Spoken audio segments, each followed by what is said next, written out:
Well, hello everyone. Welcome back to yet another session on Ella Teaches English. Today, I want to talk about how to acquire a somewhat Americanized accent and how I've been able to do it, even without living in, say, North America. So, first things first, I just want to put out a disclaimer. You do not have to have a perfect accent. You do not even have to have a standard pronunciation to get by, to get your message across. However, it does make you more confident, even just within yourself. Like other people might not care, but you might care about it. It's one of those things that only you feel self-conscious about. So with that in mind, if you want to hone in on your pronunciation, I have just the tips and tricks for you. So tip number one is to break everything down to the basics.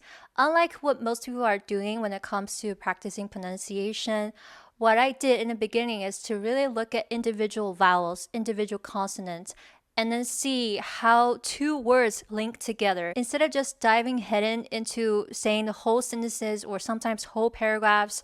A lot of times people do shadowing exercises. They'll recite a TED talk or a TV script. While that intention is good, in execution, a lot of times people lack the foundation and basics. Sometimes they can't even pronounce one single word right.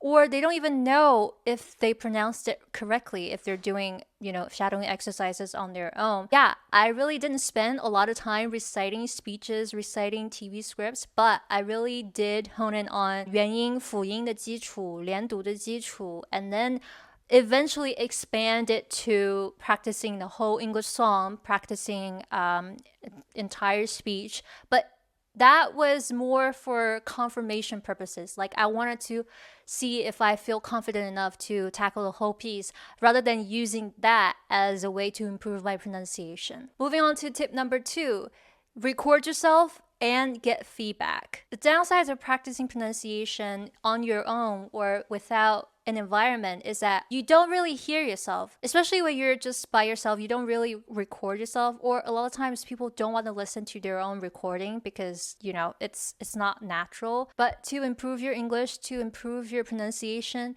you really have to develop a habit of recording yourself, because in the beginning when you're trying to get that pronunciation right, it's hard to listen to yourself. Like you don't really hear yourself. Only in recording will you be able to see all the differences, what you could have done better. A lot of times when I'm making videos, I don't hear the mistakes I made until I get into my editing mode, and then I'm like, okay, should have phrased that differently, or that pronunciation was a little off.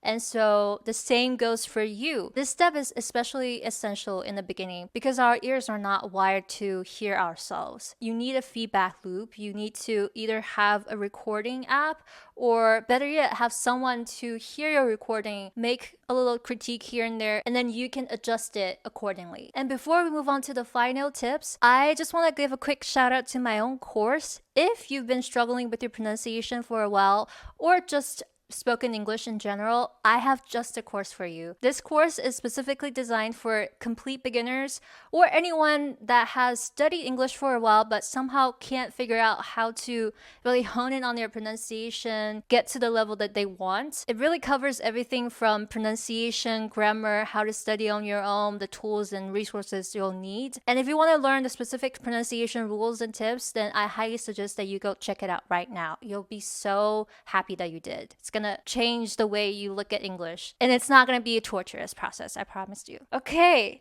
The final tip, listen to English songs. And better yet, go to karaoke or download one of those karaoke apps on your phone and just start singing. I actually stumbled upon this practice because I was really into singing, and it just so happened that I also like some English songs. So I used to go to the karaoke like 4 days out of the week because I wanted to improve my singing, my vocal skills, not necessarily to improve my English, but doesn't hurt to hit two birds in one stone. When you're listening to a song or singing along to an English song, you have to follow the rhythm. You have to be on time. And so just having that limitation forces you to speak the way that native speakers were speaking. Reciting the speech, you don't really have to stop at a certain point. You can be as slow as you want. And a lot of times it allows you to kind of slack off. Whereas with English songs, it's fun, it's catchy. You find yourself repeating the song lyrics, just, singing to yourself. Whereas There's nothing rhythmic or catchy about a speech, whereas a song, it will get stuck in your head. So for language learning purposes, it's great. And also for entertainment purposes,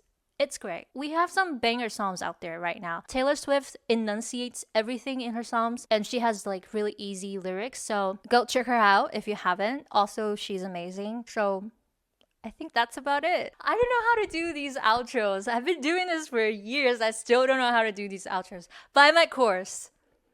That's my outro. Okay? You won't regret it. Also, if you regret it, you get 7 days of no questions asked, refund. So really, there's no risk for you. All right, bye.